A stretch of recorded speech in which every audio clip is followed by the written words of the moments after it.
Good afternoon, everybody, and welcome. And so, for those that don't know me, I'm Nicola Morris from Culture Recruitment. I specialise in the recruitment and executive search of within the HR, OD, change, recruitment, and sort of talent management space.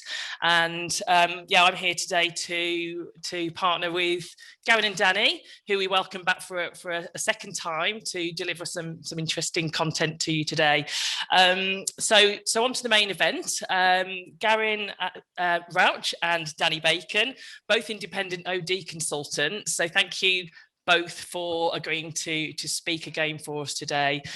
Gavin and Danny both collaborate quite a lot often and bring together a podcast called Distinction Podcast. So if any of you guys want to check them out afterwards, they've got lots of interesting content and that they cover on their podcast. So today they're going to be covering off the topic of achieving hybrid working success, obviously an extremely hot topic at the moment. And I think, some are getting it right, some are finding there's a lot of confusion around how it's going to work for them individually, as whether you're a team manager or whether you run a business. So just in terms of how the session will run, obviously cameras and mics will be off. So if you've got some lunch, sit back and enjoy. And then there will be some questions that we can gather from you throughout. So drop questions in the chat box. I will collate them, and I can ask Gavin and Danny those questions at the very end. Also, if there's anything that any of us can do for you, any support we can give you outside of this session, then do make contact with us afterwards, and we can follow up with a one-to-one or a telephone conversation with you. So, without further ado, over to Gavin and Danny.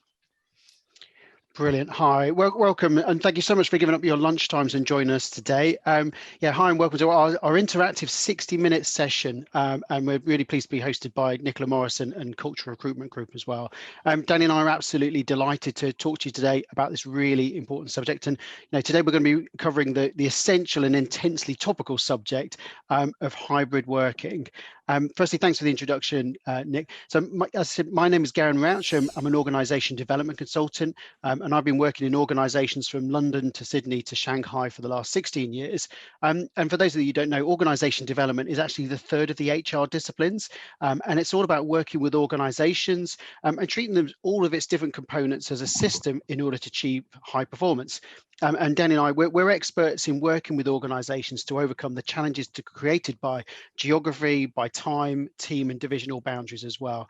Danny, do you want to introduce yourself? Yeah, so I'm Danny. I'm also an organisational development consultant, and I spent 6 years as Director of People and Business Services at Investors in People until I kind of moved into independent work. And before that time, I spent various time in change and project management roles. So I've led and worked in hybrid teams actually for the last 15 years. So I've been the one remote person in an otherwise office-based team. I've led hybrid teams made up of some people who are permanent in the office, others permanently working from home, and then others doing a mix of both. And I've also been part of senior leadership teams that have operated on a hybrid model. So I've got plenty of first-hand experience of how it feels and works in practice, and also what can go wrong. So Gavin and I, we met about 3 years ago now. So I engaged him to do some work with the newly formed Investors in People senior leadership team. And from that, we just found this really shared interest and commitment to making organisations better, and just really enjoyed working together. So it's one of those really good examples of in-house HR and an external consultant working in partnership to affect organisational change. We'd both completed masters and found there was extensive research out there that could support leaders and organisations, but we also had this shared frustration that so much of it doesn't actually have a pathway into the hands of managers and HR practitioners. So towards the end of last year, we started the Distinction podcast to try and bridge that gap. And so far, we've covered topics like leadership and remote teams, optimizing team performance, decision making, and now we're looking at hybrid working. So the name Distinction was a nod to the idea of academic excellence and to the things that make an organisation stand out from others, and to really helping leaders and HR professionals make that distinction between myth and fact when it comes to leadership and leadership practice. And we're working together on some joint organisational development projects and some people-centred change and transformation work as well. So over to Gavin. Brilliant. So why all this attention on hybrid? Well, hybrid really is a once in a lifetime opportunity to reimagine the way we work. If we as organizations can approach this with intention, we've got the opportunity to transform the effectiveness of our organizations and in the process actually improve the lives of employees. However, at this very moment, as we're speaking, organisations across the UK are actually sleepwalking into hybrid. So just a little bit about what we're going to cover in today's session. So this is a short, sharp 60-minute session. We're going to be talking for around about 44 minutes, give or take the odd 30 seconds here. And the session is actually broken down into 4 parts. So the first part we're going to be talking about is what makes up the actual building blocks of hybrid, and it's not what you think they are. The second thing is about designing your hybrid solution. So actually, how do you make a good quality decision and actually get the buy-in of your people? The next thing is how to actually, once you've made the decision and you're rolling out, is how to actually manage a hybrid team, or how to actually support the management of hybrid teams. And then finally, how can you actually approach this session afterwards and grow your organization's hybrid capability as well. So we really want this session to help you learn more about hybrid working and also have an opportunity to think about the challenges that you face in your organizations as well. So you're going to eat lunch and learn, and we'll do the talking, don't worry, but use this as an opportunity to pause and reflect about your current work situation. We really welcome questions from you throughout the session. So the chat box is live, so feel free to put any comments or observations you've got in there, as well as questions. And we've actually put aside some time at the end for you to ask any questions that you have. Also, we want you to relax and not have to take any notes. You can eat your sandwich. We're actually going to provide you with 2 playbooks, which is going to contain everything that we're covering today and more. It will cover all the tools, insights that we're going to share. And at various points in the session day, we'll actually give you the links to the playbook. So stick around to the end and it'll be really worthwhile. Okay, so we're actually just going to run a poll, and we just want to basically find where everyone is in the room. So basically, I've just launched a poll for you now. So how advanced are your return to workplace plans? Are you haven't started thinking about it yet? There's some concepts being discussed, but there's no aligned vision or plan. You've actually got detailed plans in place. It's just not communicated just yet. Or you've got actually plans in place and it's communicated and you've actually started, if actually maybe even made the decision, or you're not actually responsible for a hybrid in your organization. You're just really curious and just want to learn more. And then the next question we've asked you is, what are your feelings about hybrid so far? It's multiple choice. Is it a great opportunity? Is it a necessary evil? Is it just a logistical nightmare, a struggle to please everyone? Or is it just, it's here to stay? It's just part of, it's the BAU now. So I'm just going to give you a couple moments. We've got 56%. Once we hit 70, I'll shut the vote. Oh, great. Well, we've got even higher there. Everyone's voting. So we're just hitting 80%. So I'll just close the poll now. We've got really good representation. And I'll just share these results. So 52% of you, some concepts being discussed, but no aligned vision. And then another 29% detailed planned in place, but not communicated. That's really interesting. We've got some stats about where the country is right now in terms of organizations that Daniel shared with us. And really exciting. I was really worried that people would say this is a logistical nightmare. People actually on the call, actually, it's 71% great opportunity. That gives us a lot of hope. So great. Thanks, guys. So welcome to hybrid. So there's headlines about hybrid everywhere, and every day there's a new headline, and there's a real mixed bag there. So there's daily updates as different companies announce the hybrid decisions, either everyone back in the office or people saying everybody we're going fully remote. And there's a fair few organisations who are in the middle opting for a kind of set number of days working from home and a set number of days in the office as a sort of compromise between all the different options out there. I mean, last week Asda announced that its headquarters staff could choose where they work, calling their approach "work where it works." And on Monday, the Bank of England announced it's going to be asking staff to work from the office 1 day a week. And that's in quite sharp contrast to a lot of the other banks who've taken a much more hardline approach and are insisting on a full return to the office for everyone. And then there was Monday's announcement from the Prime Minister that all restrictions are being lifted on the 19th of July, possibly, including that requirement to work from home if you can being lifted. So it's fair to say the reaction to that announcement has been mixed too. So what might our teams be thinking about hybrid? There's various surveys out there that give us a sense of what our teams might be thinking, but they also paint a pretty mixed picture. So, one survey says that 57% of people are worried about commuting time if they've got to return to the office, but 54% are worried about career progression if they're working in a hybrid way. 30% have said they're likely to switch job if they can't work remotely. And then there's that 13% that are worried about how they're going to look after a new pet they've acquired in lockdown if they have to go back to the office full time. But actually, work-life balance and flexibility and well-being top the list of both hopes and concerns about hybrid working in a poll that McKinsey's ran recently. So it's really far from a clear-cut decision. What happens next with workplaces is essentially an experiment. There's no one right solution and nobody's got all the answers. And whilst the pandemic's broadened the number of people who've been able to try out remote or hybrid working, actually adopting it as a permanent way of operating in business as usual rather than in the extremes of a pandemic is likely to be a little different. And deciding on what those future working arrangements should be is actually really complex. In part, it's that ultimate extension really of the personalisation of the employee experience. For every individual desperate to continue working remotely, there's another one who's impatient to get back into the office. So not all your people are going to want the same solution, and not the same solution is not going to help everybody the same, not going to help people be productive or happy or effective with that same solution. And equally, we know that people don't need to be very far apart for communication to suffer. There was some research a fair while back by Thomas Allen of MIT that showed when engineers would just move just 25 meters apart, their communication dropped to almost nothing. And some recent research by Microsoft this year found that the number of employees feeling connected fell from 91% last April to 71% in February this year. So it's really no wonder that so many leaders and organisations are a bit unsure about how to move forward. So again, some more McKinsey research to draw on, and this relates back to the poll that we ran at the beginning. 40% of employees have yet to hear any vision at all from their organisations for post-COVID-19 working, and a further 28% say that what they have heard actually remains really vague. So that's 68% of the working population who are unclear on how they're going to be carrying out their roles in the very near future. From a business perspective, this sense of limbo is going to slow down decision making, delivery, and ultimately affect organisation performance. But from an individual perspective, that uncertainty, when it affects things like childcare or commuting or other responsibilities, is really going to start to impact on people's well-being if the uncertainty is not cleared up. So the hybrid decisions, it's a bit of a juggling act, really. It's not really clear cut what the upsides and the downsides are going to be. In general, people tend to think that things around cost savings, environmental impact, and office space are probably going to be potential positives of hybrid. The worries we hear are things around collaboration, innovation, how do we share knowledge, how are we going to coordinate ourselves? So they're the concerns. Then there's this whole raft of stuff that people are on the fence, really. How is hybrid going to affect employee satisfaction? What's it going to do to work-life balance? What's it going to do to talent management and productivity? So, the right answer, unfortunately, given our preference for simplicity, is it's much more likely to be it depends. It depends on the organisation, it depends on its strategy, and it depends on the nature of the work, the tasks, and the individuals who are really central to bringing your strategy to life. So before we go on, we're really interested at this point to get your thoughts on the upsides and downsides of hybrid. Great. So we're in this new era of hybrid working. Obviously, you're going to have tech skills, and we're going to just test out your tech skills now.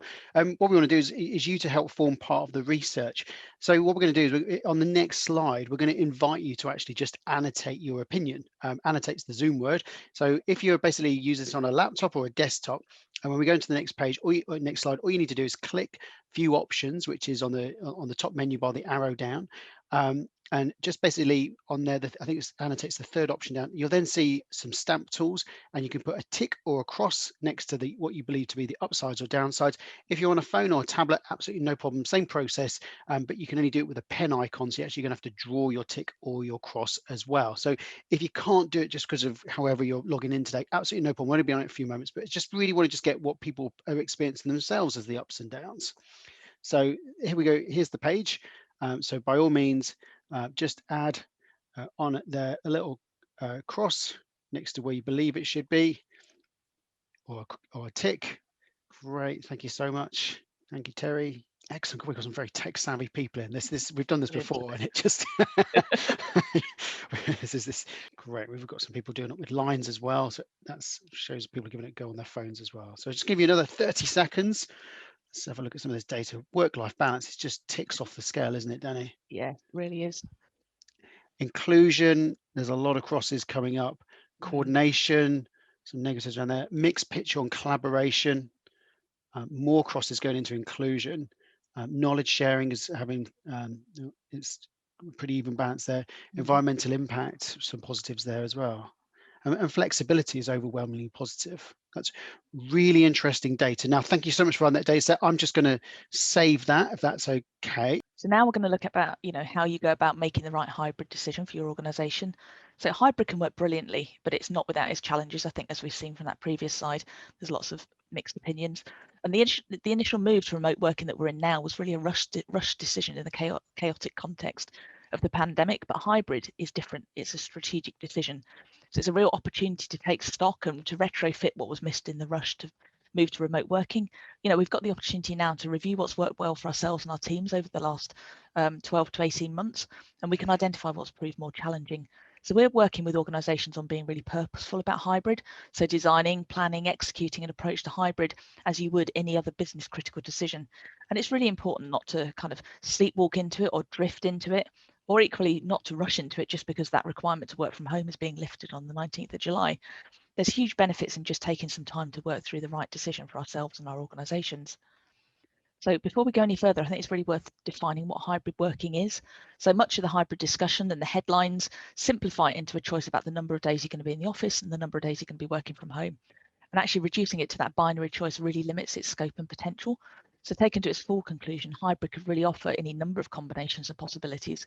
And actually Gartner, who are a global research and business insights company, they suggest we take this opportunity to move from designing work around a location, around an office, to actually making a more human-centric model, where the individual's the stable pillar around which we design our approach to work. So when we talk about hybrid, we look at 4 core building blocks, and the trick is working out which blend is going to be the right one for your teams and your organizations. So first up, and this is the one that most people focus on, is location. Where are people going to be working? Are they going to be at home? Are they going to be in the office? Are they going to be more mobile, more nomadic? And is this going to be centered around one home country, or are we going to give people global freedom to kind of work from wherever they want to work in a truly global sense? The second building block's working pattern. Are we looking at having a fixed or scheduled hybrid working pattern for people? So, Mondays in the office, Tuesdays, Wednesdays at home, or are we going to give people complete flexibility? And are we looking at the same working pattern for every role and every team, or are we going to let different roles and different teams adopt different approaches? So the third block is time horizon. So working patterns, you could look at your hybrid working patterns over a week, you could look over a month, or even over a year. There's some remote only companies that really only come together once or twice a year in big kind of gatherings. And then the fourth block, which often gets overlooked when we're talking about hybrid working, and that's synchronicity. So the extent of synchronous working versus asynchronous working. And asynchronous working, if you're not familiar with it, is when people work and communicate with each other, but not in real time. So people complete tasks and they respond to others within their own working hours, but they could be completely different working hours to those of colleagues. So rather than communicating and meeting in real time, asynchronous working might take the form of sharing written communications, commenting on shared documents at different times during the day, sharing voice or video messages, and using platforms like Slack to respond at different points in the day. So, right, we're now going to talk about how you actually go about making your hybrid decision. Yeah, and it sounds quite timely based on where people are in that process right now. So what we're going to do is how you make the decision is critical. So in the next few moments, what we're going to do is we're going to give you a very clear process for your hybrid decision. And it allows you to basically ask the right question based on the right information, engages your people in the process, chooses from the best options available, uses the optimal decision process, helps you communicate decisions to get buy-in, and also allows you to actually iterate and as things develop and as you learn more, continue to improve your hybrid working plan as well. So let's just start with the first one, which is prepare. So there's 2 elements to prepare, which is the first part is how you actually frame your question is so important. The most common question that organizations are asking now, and we hear this a lot, is how many days should employees be in the office versus working from home? Is it 4 and 1? Is it 3 and 2? Is it Tuesday, Wednesday, Thursday in the office? And then, and unfortunately, what this means is this question actually gives you a very narrow focus, and it means that you're very likely to get the least worst option for employees, for managers, and for the organization. If you ask a better question, the better question could be, how do we best organize ourselves to deliver on our strategic priorities? Or how about, what arrangements will allow our people to do their best work? So these broader questions actually open up possibilities. They invite people to be creative. This is an opportunity to really reimagine the way we work, rather than just overlaying over the top these kind of existing, potentially outdated 20th century working practices and ways of working. The next thing is to actually gather supporting information. While hybrid actually feels like new territory for many organizations, it's not. is not entirely new. Lots of global organizations have been wrestling with this for a long time, particularly around things like remote working and remote working asynchronously as well. So we work quite extensively with sort of UK and US organizations, and the UK office will actually do, the individuals will do their work until 1 o'clock, and then America opens, and then they start doing the collaboration as well. So for this decision, a lot of people are actually making decisions based on their intuition, what they intuitively feel is the right thing. In this process, data is your friend when making a decision, because this is a human decision, and it's really important to actually collect the perspectives of your people. So conduct your own research, no matter how large your organization is, either survey everyone or survey a really good size sample. And you can do a whole range of things. You can run focus groups, online discussions, hackathons, meet surveys. You can try things like appreciative inquiry. You can run pilots. However, the one thing we would say is don't expect to get like a uniform answer back. So General Motors, which employs 150,000, obviously ran a survey, and the views were so disparate they couldn't please everyone. So they just came up with a summary of how to work, and that was work appropriately. I think the other thing just to remember about where we are right now is that not all data you collect is equal. A lot of the research at the moment is based on what people say, what they say they would like. We're moving into a phase where we're actually going to find out what people will do, and that data is more valuable. So it means that as we go further into hybrid, we're going to get an even clearer picture, and that's the importance of running this as an experiment. The next bit is to actually engage. So when we talk about engage, it's just about how you're actually going to involve people actually in the decision-making process. So what we've provided there, so involving our teams in decisions has been shown to increase engagement, job satisfaction. Actually involving employees in decisions can reduce uncertainty and make people feel less vulnerable. So we're sharing this basically a spectrum of decision-making tool that can be really useful for your managers to talk about. So what you do basically is you just explicit, this is how we'd like to make a decision. It's everything from mandate informed, so senior leadership team make the call and say, this is what we're going to do, all the way over to co-created and self-determined as well. So if you do decide to let people decide for themselves, it's really important to not just absolve responsibility, it's actually to work alongside them. So set some boundaries around within that they can make decisions. Are there certain things that are just, they're in scope and they're out scope of the decision? And also coach them when they're making that decision. Just help them understand what the impact of their plans will be on teams that have dependencies on them and cross-functional processes as well as get them to be really clear about the work they're going to do at home and the work they're going to do in the office as well. Great. So we're just going to run a poll, and someone's just putting their stamp on there, which I really like, actually. So we're actually going to run a poll now. So we'll get your opinion in terms of where your particular organization is. So if you just give me one moment, I'm just going to launch the poll. There we go. So where on the decision-making spectrum is your approach to hybrid falling in your organization? Is it likely to, if it's not been made yet, is it likely to be mandate and inform? Is it consult and decide? Is it manager-led? Is it co-creation? Or is it self-determined by employees? Let's share the results. So the main answer there is actually consult and decide. Which is obviously, there's a lot of positives about it. Obviously, the main thing we would always say about that is just be really clear when you're consulting to them. It's like saying, we are making the decision, but we're consulting to you. Sometimes the misunderstanding is that people think, oh, you're asking me. And when you come up with something that you don't agree with. So again, there's another nice spread as well. Excellent. Great. So now we're going to look at how you go about actually make the hybrid decision. So there's a real danger with hybrid in the rush to kind of simplify what is a complex problem and fast track clarity that we don't actually innovate. And we don't consider the options we could come up with if we were less blinkered by the patterns of and ways of working we've become used to. So we recommend working up your 4 options using our 4 building blocks of hybrid. It's also worth noting that generating more options actually increases our chances of a successful outcome. So there was a 20-year study carried out by Paul Nutt that found that 71% of organisation decisions are actually binary choices. So for hybrid, that might look, the choice is, do we do 2 days in the office or do we do 3? And in that study, they found that decisions with just one extra option on top of the binary 2 actually lowered the failure rate from 50% to 30%. And it's also worth thinking about at this point that automation, AI, augmented reality are all really pushing the boundaries of what's possible with remote and hybrid working. So this is a really ideal opportunity to explore what's possible before determining a role can only be done on site. So Now, how do we generate those options? So, well, there's all sorts of ways you can generate options. There's lots of brainstorming techniques out there, and we don't have time today to go into those. But we're happy for you to contact us afterwards if you want some ideas. We're always happy to talk through that. But the key is really to open up your horizons. Don't leap in with an arbitrary allocation of roles that can be done at home or in the office or in a hybrid environment. What you need to do is to look at tasks and activities and categorize accordingly. The first step is to map tasks and activities, which ones can only be done in real time and with people co-located. So what we suggest is that you plot key tasks and activities on a matrix. On one axis, you have, is there a requirement for people to be in physical proximity when they complete a task? And then on the other axis, you look at whether they need to be kind of working in real time together on something. And then you plot the tasks and activities you've got into 4 boxes. Any tasks that are essential on both scales. In the top right, people will actually need to be co-located in real time. So this might involve something like working on a physical product or working with a person in parallel.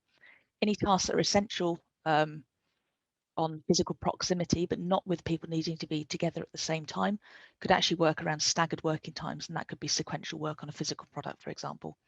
And then any tasks that fall into the 2 left-hand boxes, they're the tasks that are ideal for hybrid working. And the key here is not to group too many tasks together. The aim is to essentially isolate those that really require physical and real-time interaction and work out how you make those happen. And then you've got some freedom and flexibility about how the rest of work is done. And again, that's best done at a local level because managers and teams know what they're closest to the work and they know the realities. Once you've mapped the tasks, you can then overlay employee preference for hybrid or co-location and their capability to make that work. I think it's worth saying that not everybody's got the skills or the attributes or the personality to want to work in a hybrid way. So it's important that you kind of test that out and see what's feasible and what's desirable for different employees. Then you need to look at team preferences and capability. Have the team collectively got the skills to collaborate remotely well? And if they don't, you can either make a choice about what you do with hybrid, or you can look at how you upskill them to be able to do that. And then lastly, you look at organisation needs. So as you work through your future approach to hybrid, one question that's likely to come up is, what's the role of the office if you're actually going to retain one? And this is often seen as a binary choice. So, we're either all in the office or 100% remote. But in reality, there's many different ways of using the office. So, you can have an office as a social collaboration hub, as a social anchor for people. You could use the office as a space to complete individual work like we do currently. You could, use your office space as a space for learning. You can have a series of satellite offices or shared working spaces where people can drop in and out as they need to. You can have the office as a symbolic headquarters. So there's a picture of a stadium there, and that's because the idea that, football stadiums like an HQ for football fans, but many fans don't ever actually go to the stadium with their team. It's just there as a kind of symbolic HQ. And then you've got episodic gatherings. That's people coming together once or twice or 3 times a year just to collaborate. Once you've got some options for hybrid, and hopefully you've been creative and you've got a few, the next challenge is working out what's going to be the best solution that balances all the various competing needs across your organization. And it's likely that in most organizations, there's not going to be one single form of hybrid that works for every team or department.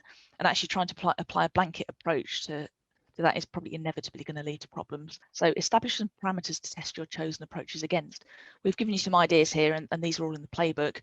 But basically, you can look at individual needs, you can look at the needs of the organization, and you can look at the needs of the team.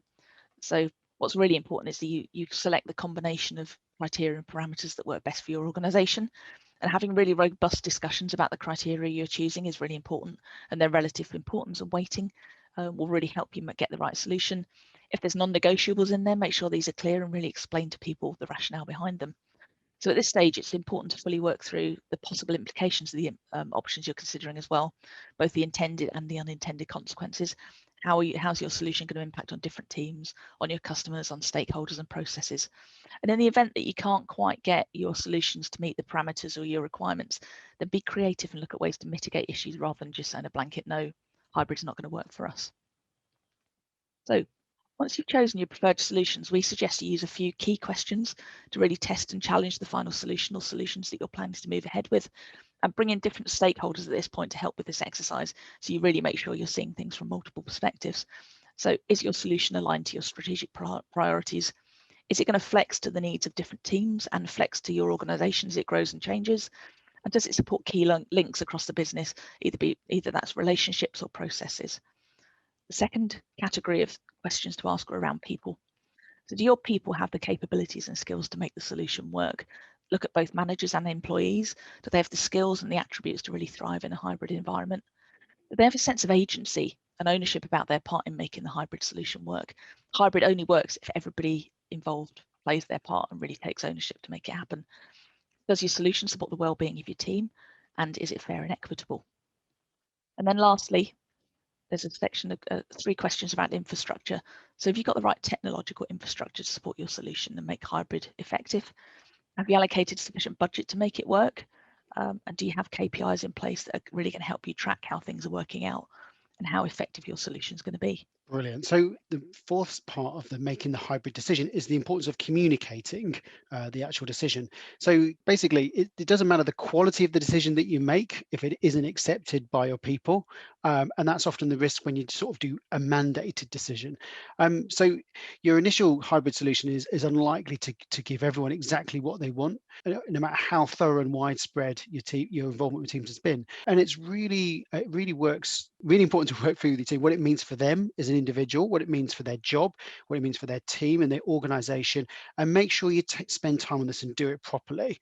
So the first thing we would say is to basically, when you communicate a decision, explain the rationale. So why did you decide on this particular option? And also, it's really important to actually show procedural justice. This is just such an important concept for any kind of decision that you communicate. So it's basically just showing that you followed a process to actually come to this decision. So if you've consulted with people, this is what we heard. These were the options.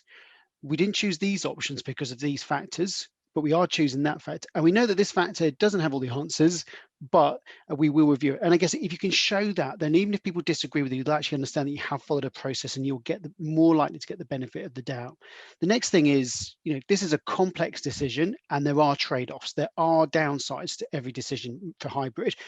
And people will find out what those things are. So in your communication, be upfront.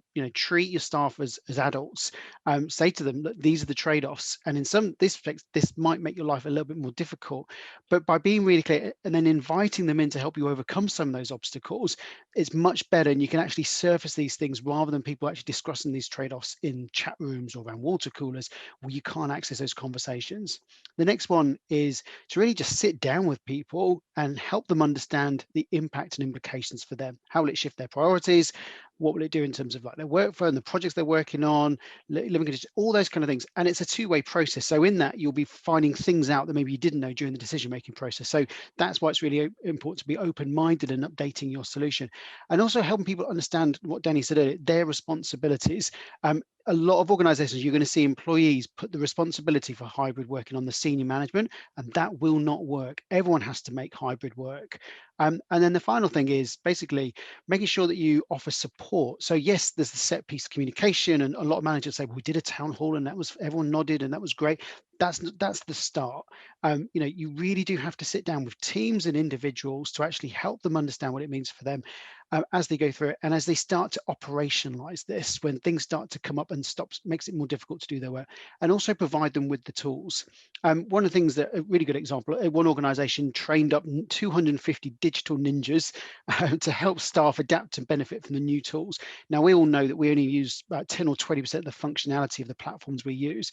So by using these digital ninjas, they can access conversations that we just never could from senior management or from HR. And that really helps them to move along. As we said, there is a playbook we're going to be sharing with you, and this does actually give you loads of tips, and it gives you some scripts for some of your managers. It can be really useful. You're actually giving them a starter. Just ask this question of the member staff. This may be a new practice. Ask this question. This will go a long way to it, and you'll be able to access that in the playbook. So the other thing we talked about, the fact is this is one big, sorry to say it, is one big fat experiment. We don't know if this is going to work or not. We've just got to reduce the risk. So we need to iterate. So if we're going to iterate, there's a process to be followed. So we do the design, we implement it, and we just bake review into all of it. We identify the hard data we're going to find, things like engagement surveys, organizational performance, costs and that. And then we also collect qualitative data as well. So actually, stories back from people actually trying to do that. And based on that, we continue to iterate. The picture is changing. We guarantee that the situation will not look like this in 6 months' time. So bake that in, and also be really clear to people that this is an iteration. We will continue to develop it. It's not a closed decision. Great, thanks, Garen. And we promised you 2 playbooks, so here's the opportunity to get the first one. So there's the web link on the website, and I think Garen's going to put that in chat for people if you want to click on that whilst we're live. But go to that link and you'll be able to download the playbook all about designing for hybrid working. Okay, so you've made your decision. So now we're just going to shift gears and get super tactical in terms of how you can give hybrid the best chance of working in your organization. It's really important to say that it's going to impact the way we think about the entire employee life cycle. So the way in which we recruit is going to change. We're going to need to find candidates and find ways of actually, and Nick's a great person to talk to about this, about how we can actually identify the capabilities and attributes we need in our new employees. They're going to be able to work with the way in which we decide to work as an organization. The way in which we onboard is going to change. It's going to take longer to get people up to speed in a hybrid workplace rather than the traditional one. So it's really important that we're clear on our expectations of our new members of employees, and also they're clear with their expectations of us to make this work. Also, just for them to actually get to meet all the stakeholders will need your support if you're a manager or even HR. Sponsoring these relationships, opening doors, checking in on the relationship, really help them map the terrain, and also just having regular check-ins. How are you finding it? We're a week in, we're 30 days in, we're 60 days in, we're 90 days in, just checking in what they're finding. The other thing as well is with development and learning. We have moved away from the traditional face-to-face. We personally have done a lot of face-to-face in the past. It's completely shifted. Just because it's changed doesn't mean people have to stop learning. We just have to find new ways. And there's so many good ways of doing it, but you don't necessarily have to throw money at it. Develop communities of practice. So get your managers together and share how they learn all their practices. People often learn the jobs through groups as well. Find just-in-time training as well. The next one is about progression and performance. So just make sure that progression opportunities are fair for everyone. There is a lot of data that shows that opportunities are not always fair for people that aren't in the office. So it's really important that managers are aware of that and they don't have unfair preferences. And then finally, even the way in which people leave organizations is going to change as well. So, basically, a good offboarding process has many benefits. It benefits positive employee referral, rehiring, and word of mouth. So be creative, and when employees do actually leave, give them opportunity to colleagues to say goodbye, and it allows people to process change. So as we're going to give you just basically 4 skills. Managers are the critical component in the hybrid world. They really are the connecting tissue between individuals and their teams, between departments and divisions, and between remote and office locations. And McKinsey found that the biggest productivity increases during the pandemic with the organizations that actually train their managers to do remote leadership. So managing a hybrid team actually requires a sophisticated, nuanced leadership style to juggle all the complexities. The good news is what we're about to share with you is really simple, but really effective.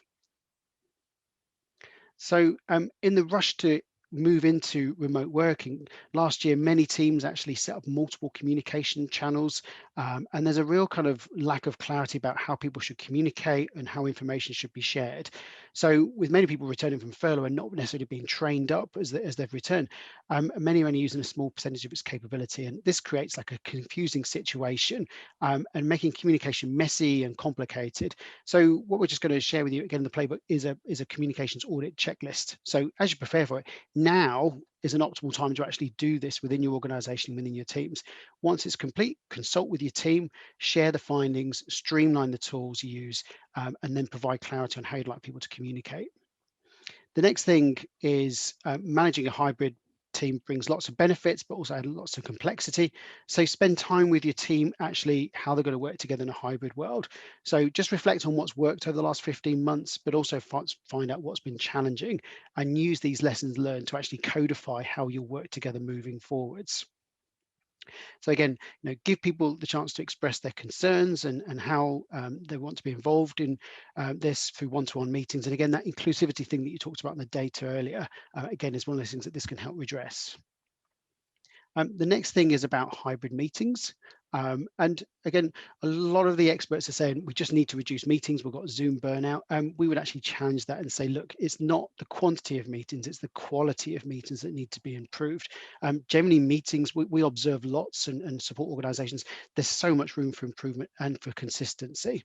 So we would just give you just 3 areas to think about for hybrid meetings. So number one is how you prepare for these meetings. Is this meeting that we're running essential to the running of the team? Does the meeting have a clear goal? Is it the only way to achieve the goal? Have we invited the right people, including the people that are impacted by it? Is it at the optimal time? Are people, when they come into the meeting, have you made it really clear what their involvement is going to be and so they can prepare? And does the meeting have agendas and papers sent out in advance for people to think about what they're going to do? The next thing is basically just the delivery of the meeting. So in every meeting, it's really important. Social inclusion interaction is so key. So make sure you do a check-in at the beginning of every meeting, even if it's 5 to 7 minutes, it makes all the difference. Agree team rules like cameras. I still meet managers going, I'm the only one in my meeting that's got my camera on and it's making me feel a bit paranoid. You just have to talk about it and agree a rule between you. Also, be creative. There's brilliant tools, Miro, Mentimeter, to engage people and make it interactive. And also, when you are running hybrid meetings, you've got people dialing in remotely and in the office, get someone who's actually in person to advocate for those joining remotely. And we've all been on meetings where we forget that someone's actually dialed in from Solihull. And then at the end of the meeting, they say goodbye and like, oh my God, we didn't ask their opinion. Someone in the room will actually be representing them and getting them to be involved.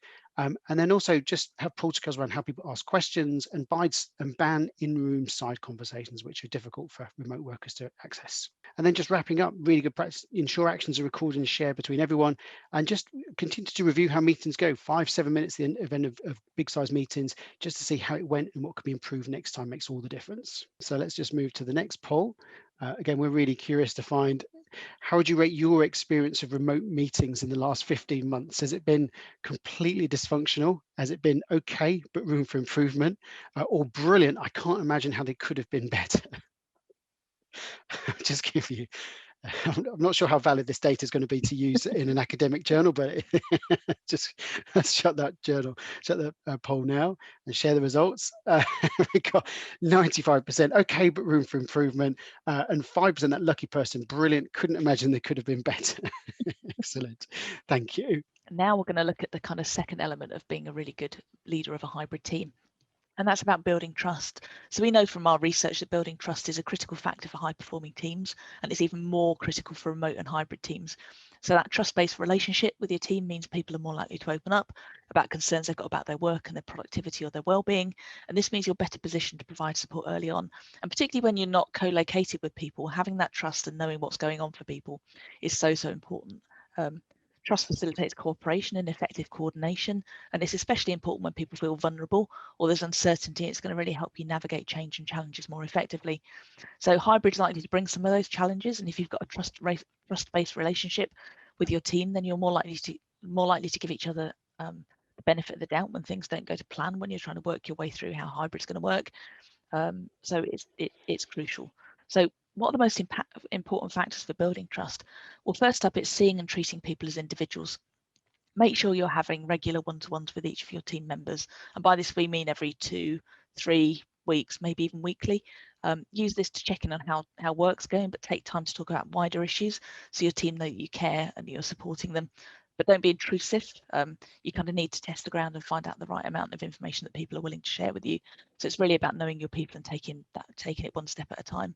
And in the hybrid playbook that we've talked about that we'll share in a little bit, we've got a one-to-one conversation guide with a set of questions to help you have a really great one-to-one with your team members. So second up, the second most important thing for building trust is communication.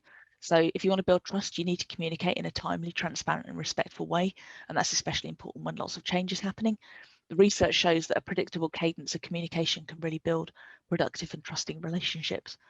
It's important to make time and be visible and accessible to your team, even if you're not actually co-located, and be there to provide practical support when people need it, and then they'll start to trust you.